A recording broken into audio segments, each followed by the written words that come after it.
يا نفس إن لم تظفري لا کاش تمہیں یہ شوق لگ جائیں تم فاطمہ کی بیٹیاں بن کے زندگی گزارو، مغرب کی بیٹی مت بنو، مغرب ننگا ہو گیا ہے، اس نے اپنی تہذیب کو گنوا دیا ہے۔ میں بھی ایک چوک میں کھڑا ہوا تمہارے پاس آتے ہوئے تو یہ ٹیلی فون کارڈ والوں کا بڑا اشتہار لگا ہوا ہے، وہ لڑکیوں کے ناچنے کی تصویریں تو ہوتی ہی تھیں، ایک بوڑھی عورت کے ناچنے کی بھی تصویر لگی ہوئی ہے۔ عورت اتنی بے قیمت ہو جائے گی، میری بچیوں یہ آزادی نہیں ہے، اللہ کی قسم وہ باطل چال کھیل گیا، آزادی کے نام پر اس نے عورت کی عزت کو نیلام کر دیا ہے۔ آزادی اس کا نام نہیں ہے کہ ایئر ہوسٹس بن کے 300 مسافروں کی 8 گھنٹے خدمت کرے، ہر ہوسناک نظر اس کا طواف کرے، کوئی اس کو کسی نظر سے دیکھے، کوئی کسی نظر سے دیکھے، کبھی کسی سے ٹکرائے، کبھی کسی سے ٹکرائے۔ یہ آزادی ہے، یہ آزادی ہے۔ ہمارا آسٹریلیا سے سفر ہو رہا تھا، سنگاپور 8 گھنٹے کی مسلسل فلائٹ تھی، اوہو بڑا جمبو جہاز، اور وہ لڑکیاں ادھر بھاگ رہیں ادھر بھاگ رہیں۔ ایک مجھے وہاں خیال آیا، دوسری دفعہ ہمارا سفر نیو یارک سے تھا، نیو یارک سے ہم چلے اور قاہرہ ہم اترے، قاہرہ 11 گھنٹے کا مسلسل جہاز کا سفر، مسلسل 11 گھنٹے ایک ٹانگ پہ کھڑے ہو کے لڑکیاں بھاگ رہیں، وہ لڑکے ایئر ہوسٹس بھاگ رہی ہیں، اور اس کے ساتھ 300-350 کا مسافر جہاز ہے، ہر نظر ان کو طواف بھی کرتی ہے، بلاتی بھی ہے، پکارتی بھی ہے۔ یہ پاگل دنیا اس کا نام آزادی کہتی ہے۔ اور ایک لڑکی گھر بیٹھ کر اپنے خامند کی خدمت کرتی ہے، اپنے بچوں کو پالتی ہے، اور اس کا خامند اس کو باہر سے کما کے لا کے دیتا ہے اور اسے گھر میں عزت کے ساتھ رکھتا ہے۔ اس کا نام غلامی رکھا، اس کا نام آزادی رکھا۔ ہوٹل میں وہ چائے سرو کر رہی ہے، یہ آزادی ہے۔ اور وہ کاؤنٹر پہ جنرل سٹور پر 8 گھنٹے کھڑے ہو کر وہ سارا دن تھکن سے چور ہو جاتی ہے، پھر اس نے گھر جا کے کھانا خود تیار کرنا ہے۔ وہ گھر میں اس کا خامند کوئی نہیں بیٹھا، وہ بوائے فرینڈ ہے، وہ آج اس کے ساتھ ہے، کل کسی اور کے ساتھ ہوگا۔ ایک ڈرامہ رائٹر تھے اشفاق احمد خان رحمت اللہ علیہ، میری ان سے اچھی دوستی تھی، تو جب ایک دفعہ ہماری ان سے ملاقات ہوئی، جنید جمشید نے ان دنوں تازہ تازہ گانا چھوڑا تھا، توبہ کی تھی، تو وہ ابرار مجھے ملنے کے لیے، ابرار یہ جو آج کل گانے گاتا وہ مجھے ملنے کے لیے آئے، تو ہم ایک گھر میں تھے، تو وہ اشفاق صاحب کہنے لگے کہ میں اس تبلیغ کے کام سے متاثر ہوا انگلینڈ میں، کہ ہم ایک پارک میں بیٹھے تھے، ایک جماعت آئی تبلیغ والوں کی، انہوں نے آ کے مغرب کی اذان دی، نماز شروع کر دی، 15-16 لڑکیاں وہاں کھڑی تھی۔ ایک نماز ختم ہوئی تو لڑکیاں آگے بڑھیں، تو میں نے اپنی بیوی سے کہا چلو ہم بھی چل کے سنیں یہ کیا کہتے ہیں۔ تو جب وہ پہنچے ہم وہاں، تو وہ لڑکی نماز پڑھانے والے سے کہہ رہی تھی آپ انگلش جانتے ہیں؟ اس نے کہا جانتا ہوں۔ کہا آپ نے کیا کیا ہے؟ کہا ہم نے عبادت کی ہے۔ اس لڑکی نے کہا آج تو اتوار نہیں، انہوں نے کہا ہم دن میں 5 دفعہ پڑھتے ہیں، 5 دفعہ۔ مجھے نہیں پتا ان بچیوں میں کتنی ہیں جو 5 دفعہ نماز پڑھتی ہیں، شاید کم ہی ہوں گی، اللہ کرے تم سب کو یہ دولت نصیب ہو جائے۔ یاد رکھنا سجدوں میں سر رکھے بغیر نہ کبھی کسی نے اللہ کو پایا نہ پا سکتا ہے، اور سجدوں میں آنسو بہائے بغیر نہ کبھی کسی نے دل کی دولت کو سمیٹا ہے نہ کوئی سمیٹ سکتا ہے۔ یہ دل کا چین و سکون میرے اللہ کی قسم پیشانی کو زمین پر رگڑنے میں ہے، اور اس پیشانی پر آنسو بہانے میں ہے۔ باتوں سے بات نکل آتی ہے۔ جنید جمشید 1997 میں سب سے پہلے مجھے ملا، مجھ سے کہنے لگا مولوی صاحب ایک پاکستانی جس گلیمر کو خوابوں میں دیکھتا ہے، جس زندگی کا خواب دیکھتا ہے، وہ زندگی مجھے حاصل ہے، میرے پاس دولت بھی ہے، عزت بھی ہے، شہرت بھی ہے، چاروں طرف میری زندگی رقص کرتی ہے، لیکن اس کے باوجود میرے اندر اندھیرا ہے، خلا ہے۔ میں اس کے الفاظ بڑے خوبصورت، کہنے لگا میں وہ کشتی ہوں جس کا کوئی ساحل نہیں۔ اللہ اکبر۔ یہ کیا وجہ ہے؟ مجھ سے کہنا کہ یہ کیا وجہ ہے، ایسا کیوں ہے؟ میری تو ہر خواہش مجھے حاصل ہے۔ اور بالکل یہی بات چند لفظوں کی تبدیلی کے ساتھ مجھے سعید انور نے کہی جب وہ 3 دن کے لیے ہمارے ساتھ نکلا پہلی دفعہ۔ مجھ سے کہنے لگا میں یہ سوچا کرتا تھا عزت، دولت اور شہرت یہ میری زندگی کا مقصد ہے، صرف 22 سال میں مجھے سب کچھ مل گیا، عزت بھی، دولت بھی، شہرت بھی، لیکن دل اسی طرح پریشان۔ 100 بار چمن مہکا، 100 بار بہار آئی، دنیا کی وہی رونق، دل کی وہی تنہائی، تو رونق بھی ہے، بہار بھی ہے، پھر دل کیوں اداس ہے، پھر دل کیوں پریشان و غمگین ہے؟ کہ اس سوچ نے مجھے یہ مجبور کر دیا کہ میں نے مقصد کے انتخاب میں غلطی کھائی ہے۔ مقصد کے پانے کے بعد تو آدمی چین میں آتا ہے۔ مجھے اگر عزت، دولت، شہرت میرا مقصد ہے تو مجھے مل چکا ہے، پھر مجھے چین کیوں نہیں، پھر مجھے سکون کیوں نہیں؟ تو مجھے پتا چلا کہ نہیں، مقصد زندگی کچھ اور ہے۔ میں نے کہا شکر کرو تمہیں جلدی پتا چل گیا۔ بعضے تو زندگی گزار جاتے ہیں اور انہیں موت تک نہیں ہوش رہتا کہ میں کیوں آیا تھا اور میرا کیا مقصد تھا۔ جو لوٹ آئیں کچھ کہنا نہیں، بس دیکھنا انہیں غور سے، جنہیں منزلوں پہ خبر ہوئی کہ یہ راستہ کوئی اور تھا، چل چل تھک گئے، جب آگے پہنچے تو دیکھو غلط جگہ آ گئے، واپس مڑنے کا وقت ختم ہو چکا ہے، شام ہو چکی ہے، اندھیرے چھا چکے ہیں، اب واپس مڑنے کا راستہ نہیں ہے۔ شکر کرو کہ اللہ تعالیٰ نے ہمیں ایمان کی دولت عطا فرمائی، اور تم 22 سال کے، تم جلدی 30 برس کی عمر میں ہی تمہیں ہوش آ گیا کہ نہیں میری زندگی کا مقصد کوئی اور ہے۔ اس نوجوان نے کہا ہم دن میں 5 نمازیں پڑھتے ہیں۔ اس لڑکی نے کہا یہ تو بہت زیادہ ہے۔ تو اس نوجوان نے کہا، لمبی خیر بات ہو جائے گی، آخری بات بتاتا ہوں۔ تو جب وہ بات ختم ہو گئی تو اس لڑکی نے آگے ہاتھ بڑھایا کہ اچھا خدا حافظ۔ تو اس نوجوان نے کہا میں آپ کو یہ ہاتھ نہیں لگا سکتا۔ اس لڑکی نے کہا کیوں؟ کہا یہ ہاتھ میری بیوی کی امانت ہے، یہ صرف اسی کو چھو سکتا ہے اور کسی کو نہیں چھو سکتا۔ تو لڑکی کھڑی تھی، اس کی چیخ نکلی اور زمین پہ گر گئی اور اس کی ہچکیاں لگ گئیں اور وہ پھوٹ پھوٹ کے رونے لگی اور کہنے لگی وہ لڑکی کتنی خوش قسمت ہے جس کے تم خامند ہو، کاش یورپ کے مرد بھی ایسے ہوتے۔ اور روتی ہوئی، آنسو بہاتی ہوئی اٹھ کے چل دی۔ تو اشفاق مرحوم کہنے لگے میں نے اپنی بیوی سے کہا بانو آج وہ تبلیغ ہوئی ہے کہ لاکھوں کتابیں چھپ کر بھی وہ پیغام نہ پہنچتا جو یہ لڑکا اپنے عمل سے پہنچا گیا۔ تو ہمیں ایک زندگی کا میری عزیزوں مقصد ملا ہے، اللہ ہماری منزل ہے، ہم اللہ کو سامنے رکھ کے زندگی گزارنے والے ہیں، ہم آزاد نہیں ہیں، ہمیں اللہ دیکھ رہا ہے، ہماری اللہ سن رہا ہے، اللہ ہمارے ساتھ ہے، اندھیرے میں، اجالے میں، تنہائی میں، کسی سے بھی چھپ جاؤ اللہ سے نہیں چھپ سکتے، کہیں چلے جاؤ کی تیاری کرتے ہوئے زندگی گزارنا یہ کامیاب زندگی ہے۔ تو کہیں ایسا نہ ہو کہ میرا اللہ کہہ دے وَامْتَازُوا الْيَوْمَ أَيُّهَا الْمُجْرِمُونَ، ان کو الگ کر دو اور مجرموں کی صف میں کھڑا کر دو، تو پھر کوئی حال نہ ہوگا۔ اللہ کے نبی نے کہا کتنی عورتیں ہوں گی جن کو سر کے بالوں سے فرشتے پکڑ کے گھسیٹ رہے ہوں گے اور وہ کہیں گی ہائے ہمیں بچا لو، ہائے ہمیں بچا لو۔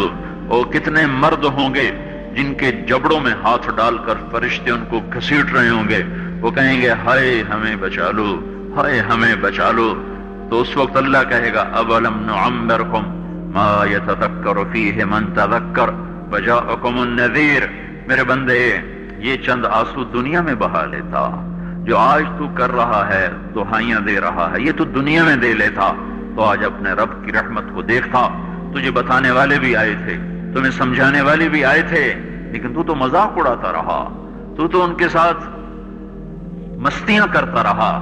آج دیکھ ایمان والے کتنے اونچے جا رہے ہیں، اور جنہوں نے مجھے راضی کیا وہ کتنی بلندیوں کا سفر کر رہے ہیں۔ اور ان کے ساتھ میں کیا کرنے لگا ہوں. یہ کامیابی اس کو ملے گی جو اپنا سب کچھ اپنے اللہ پر لگا دے گا، وہ اپنا سب کچھ اللہ کے محبوب صلی اللہ تعالی علیہ وسلم کے طریقے پر لگا دے گا. یہ کامیابیاں اس کا مقدر ہیں. یہ زندگی چند روزہ ہے اور آج ایک سیلاب ہے میرے عزیز و مغرب کی تہذیب کا. اس انٹرنیٹ نے اور اس ٹی وی نے اور اس میڈیا نے ہم سے ہمارا سب کچھ چھین لیا ہے. سب کچھ ہمارا چلا گیا ہے اور سوائے اچھل کود کے، کھیل کود کے اور زندگی کی کوئی منزل نہیں رہی. میں آپ سب کے سامنے یہ درخواست کرتا ہوں کہ اپنی زندگی کی منزل طے کرو. پہلے یہ سوچو اور سمجھو کہ یہ صبح، یہ شام، یہ دن، یہ رات، یہ جو گزر رہے ہیں مجھے کہاں لے جا رہے ہیں، میرا سفر کدھر کا ہے، میں کہاں جا رہی ہوں، میری آخری منزل کیا ہے. اس کے مطابق اپنی زندگی کی ترتیب بناؤ. میرے آپ کے نبی نے فرمایا الکیس من دان نفسہ وعمل لما بعد الموت. سمجھدار وہ نہیں جو مشہور ہو جائے، جو عزت اور دولت کو اکٹھا کرے. سمجھدار وہ ہے جو اپنی آخرت کا سامان تیار کرے اور اپنی موت کی تیاری کرے. اس پر جو جم جائے گا وہ دنیا اور آخرت میں کامیاب ہے. جو اس سے ہٹ جائے گا وہ ہلاک و برباد ہے. فرعون جیسا ظالم بادشاہ جس نے بچے ذبح کر دیے، اس کے دربار میں اس کے بیٹی کی ایک خادمہ تھی، باندھی تھی. اس نے چپ کے کلمہ پڑھ لیا، وہ مسلمان ہو گئی، وہ ایمان لے آئی. ایمان ایسی دولت ہے جو چھپے نہیں چھپتا، وہ نظر آتا ہے. جہاں نظر آتا ہے وہاں روشنیاں پھیل جاتی. میں جب سے کالج چھوڑا میں کبھی ہوٹلوں میں نہیں گیا. یہ 5 اسٹار ہوٹل کا اس وقت ہم جایا کرتے تھے جب کوئی وہاں جانے کا نام نہیں لیا کرتا تھا. چھوٹی عمر میں لاہور چلے گئے، ماں باپ جیب میں پیسے ڈال دیتے تھے، وہ سمجھتے تھے پڑھ رہے ہیں، ہم کچھ اور کاموں میں ہوتے تھے. تو پھر اس کے بعد میں زندگی میں پہلی دفعہ گیا.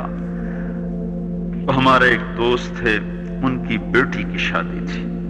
تو میں کبھی نہیں جاتا ایسے موقعوں پر اس قسم کی جگہ پر، لیکن اس نے میری اتنی منت کی کہ میں شرمندہ ہی ہو گیا. میں نے کہا اچھا بھائی میں آ جاؤں گا. اور پھر اس نے مجھے تسلی دلائی کہ وہاں سارا الگ الگ ہے، عورتوں کا انتظام الگ ہے، مردوں کا الگ ہے. BC لاہور میں. تو میں نے کوئی 30-32 برس کے بعد اس ہوٹل میں قدم رکھا. ماضی کے دھندلکوں میں جھانکتے کتنی صبحیں کتنی شامیں وہاں گزری ہوئی تھیں غفلت کی. تو میں جب وہاں سے نکلنے لگا کھانے کے بعد، تو عورتیں نکل رہی تھیں، اکثر بے پرد تھیں. تو وہاں گیلری میں مجھے کسی نے روک لیا، مجھ سے بات کرنے لگ گیا. میں کھڑا ہو گیا. دائیں بائیں کچھ اور عورتیں کھڑی تھی. اتنے میں سب کی نظر پیچھے لگی، عورتوں کے بھی مردوں کے بھی. تو مجھے سمجھ میں نہیں آیا کہ یہ نظریں پیچھے کیوں اٹھ رہی. کیا دیکھا، میرے قریب سے ایک خاتون گزری جو سر سے لے کر پاؤں تک مکمل برقعے میں، ہاتھوں پہ بھی دستانے تھے اور پاؤں میں جرابیں تھیں، اور ایک بالکل سادہ سا برقع انہوں نے پہنا ہوا تھا. جب وہ گزری ہے تو ایک دم سناٹا چھا گیا، سارے عورتوں پر بھی سارے مردوں پر بھی. تو مجھے اس وقت خیال آیا کہ یہ حق ہے. یہ سورج جب چمکتا ہے تو ہر ایک کو اس کی روشنی نظر آتی ہے. وہ عورت اتنے اعتماد سے گزری، ورنہ ایسے ماحول میں تو جنہوں نے پردے کیے ہوتے ہیں وہ پردے اتار دیتے، سر سے دوپٹے اتار دیتے. وہ اس میں اس طرح گزری، سب کی نظریں شرم و حیا سے جھک گئیں. وہ عورتیں جن کے دوپٹے کہیں جا رہے تھے ان کی بھی نظریں شرم و حیا کی وجہ سے جھک گئیں. یہ مسلمان عورت کی پہچان ہے. یہ فاطمہ کی بیٹی ہے، یہ خدیجہ کی بیٹی ہے. یہ مغرب کی ننگی بیٹی نہیں ہے کہ جہاں ماں بیٹی کا تصور ختم کر دیا گیا ہے.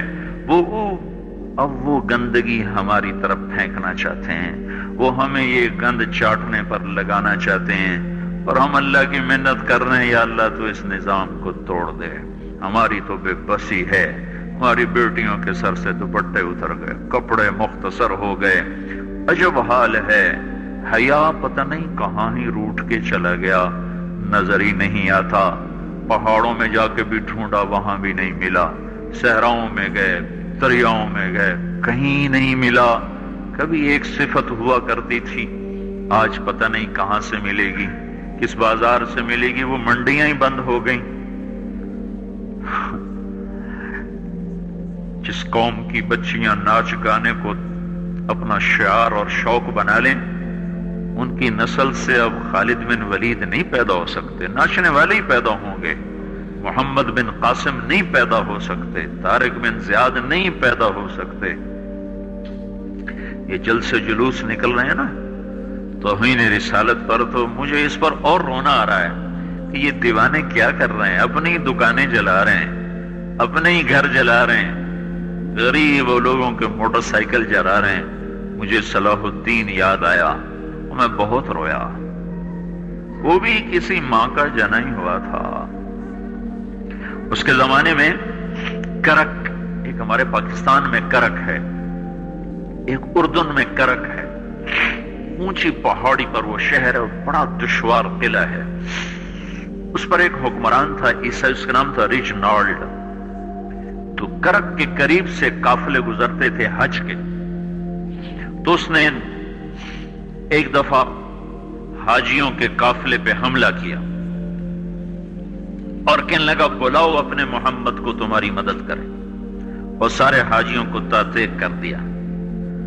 اور دوسری دفعہ اس نے بحری بیڑا تیار کیا اور مدینے پر حملہ کرنے کے لیے وہ بندرگاہ تک پہنچا ینبو کی، لیکن موسمی حالات سازگار نہ تھے تو واپس ہو گیا۔ تو حطین کی لڑائی ہوئی ہے فلسطین میں، جس میں سارا یورپ اپنی طاقت کے ساتھ میدان میں اترا تھا، اور ادھر تنہا صلاح الدین ایوبی رحمت اللہ علیہ اکیلا اس لشکر سے ٹکرایا تھا، اور انہیں اس میں ساری رومن امپائر کو شکست ہوئی تھی، تو بڑے بڑے بادشاہ اس میں گرفتار ہوئے، تو اس میں ریجنالڈ بھی گرفتار ہو کے آیا۔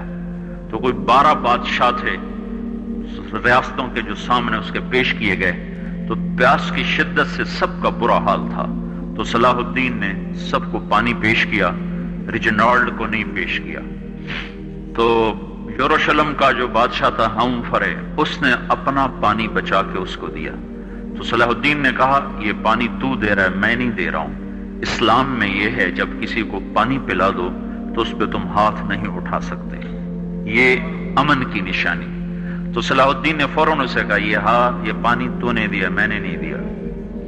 تو پھر انہوں نے ریجنالڈ کو اسلام کی دعوت دی کہ تو مسلمان ہو جا، میں تجھے دعوت دیتا ہوں۔ اس نے انکار کر دیا، کہا میں نہیں ہوتا۔ تو انہوں نے کہا میں نے تیرے قتل کی 2 دفعہ قسم کھائی تھی، ایک جب تو مدینے پہ حملہ آور ہوا تھا تو میں نے قسم کھائی تھی میں تجھے اپنے ہاتھوں سے قتل کروں گا، اور دوسری دفعہ جب تم نے حاجیوں پہ حملہ کر کے کہا تھا بلاؤ محمد کو، تو میں نے قسم کھائی تھی کہ مجھے اللہ نے موقع دیا تو میں اپنے ہاتھ سے تیری گردن اڑاؤں گا۔ آج محمد کا ادنا غلام